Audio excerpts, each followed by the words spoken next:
Do you know that within 2021 and 2022, Nigeria have recorded about 185 ritual-related deaths, especially women and children? Could it be that there is something special about women and children whose body parts these ritualists do harvest? Or is it just because they are more vulnerable? Every weekend I bring to us true life happening told in story format. That way we can learn. And I want to say thank you to all my fans and everybody that likes and subscribed already and shares my videos. If you've not, please do. Bless you. Now let's jump right into it. Damilola is an 18-year-old girl who's a first-year student of biology in the Federal University, Lokoja, located in Nigeria. Nothing really separates Damilola from your regular sister, niece, cousin, daughter, just a regular girl. Just like every other young girl or boy in university meets people every day. But on the 19th of September 2024, met with this guy named Jeremiah. Jeremiah is a guy from Kaduna. He is 19 years old. In Jeremiah's words, he said he came to hustle in Lokoja. You know how those young people link up. So Jeremiah approached Damilola and they started talking. It looked like it went well, so they became friends. They exchanged numbers and then agreed to meet on a date on another day.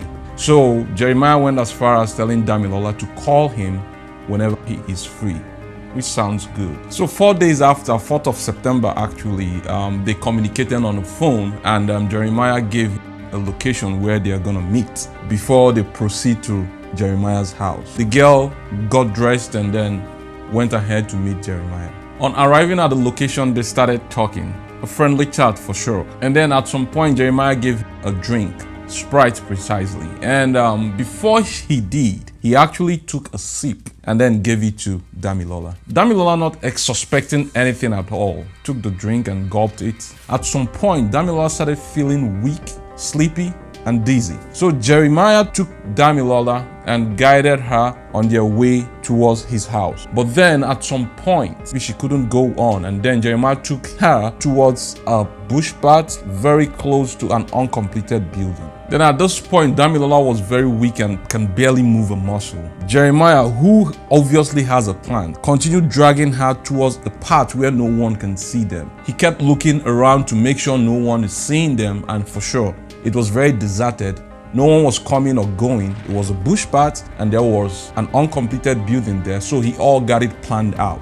He moved this girl quietly towards that uncompleted building. But then on the other side, this girl's parents were very, very worried, trying to reach their daughter. Jeremiah was able to grab the girl's phone and called the family, claiming that he have kidnapped their daughter. He asked for the sum of 400,000 naira before he can release this girl back to the family. Otherwise, he was going to take the girl's life. He gave them a betting account for them to send this money in. The family, who were very, very worried and scared about their daughter's life, decided to send this money. He felt that this was an easy money. He decided to ask for more.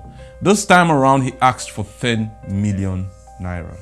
He also instructed the family not to involve the police. Otherwise, he's gonna take the girl's life. The family wouldn't take it no more. They decided to involve the police. The police traced the bet account number and then was able to trace this down to Jeremiah. Jeremiah, who didn't know that he was being traced by the Nigerian police force, was probably enjoying the 400,000 naira he already extracted from this poor family.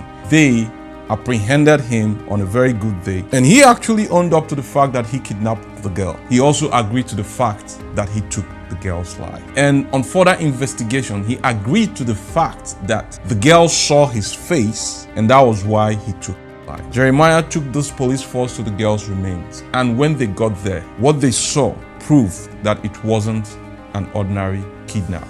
It was more than a kidnap. So when the police got to the scene, they realized that this girl has lost a lot of body parts. On further investigation, Jeremiah would confess. Jeremiah, a young 19 years old, he has this quest to become rich in an easy way. He met with this herbalist on TikTok.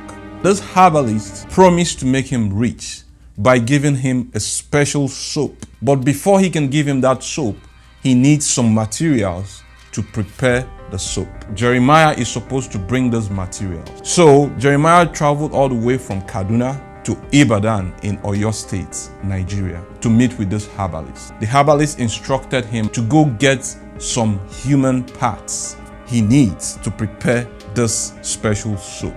And when he bathes with this soap, he's gonna get rich. He gave him an earthen pot or a calabash, and he also gave him a special knife, which he's gonna use to harvest those body parts. So he took this thing and traveled all the way to Lokoja, where he met with this unlucky girl. When he planned to meet with this girl, before she came, he bought a codeine, a medication, and mixed it in the Sprite, shaked it up. So when this girl became drowsy, he all planned it. He wasn't gonna take this girl to his house. He now decided to take this girl to that bush path he already planned out. So when this girl became drowsy, she was very weak and couldn't move much of her limbs. He actually took off her clothes, used some of her clothes to tie her legs, and then took a telephone cord and tied her hands, and then shoved some of her clothes into her mouth. While doing all these things, he was looking around just to make sure that no one was seeing him. And then he went ahead and picked up a rope, tied it around her neck, and snuffed life out of her. I'm sure the poor girl was struggling, looking at him and begging for mercies while he snuffed life out of this poor girl, who could be a sister, a niece, a cousin, or a daughter.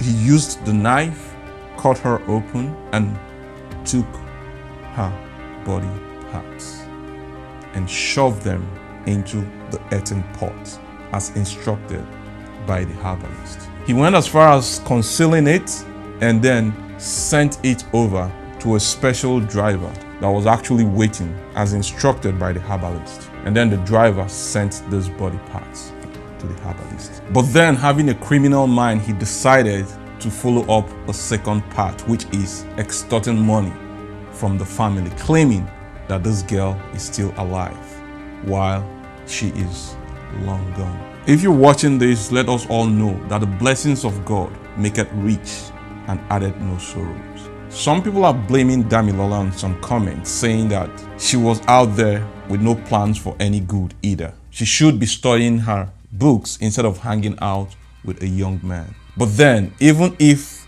that is the truth, does she deserve to die? You be the judge. Sometimes it's also important for us to make whoever we are going to meet know that someone knows that we are with them. That way, if they are planning something evil, they wouldn't. But at the end of the day, you are always the judge. Share this to your friends and your enemies. Peace.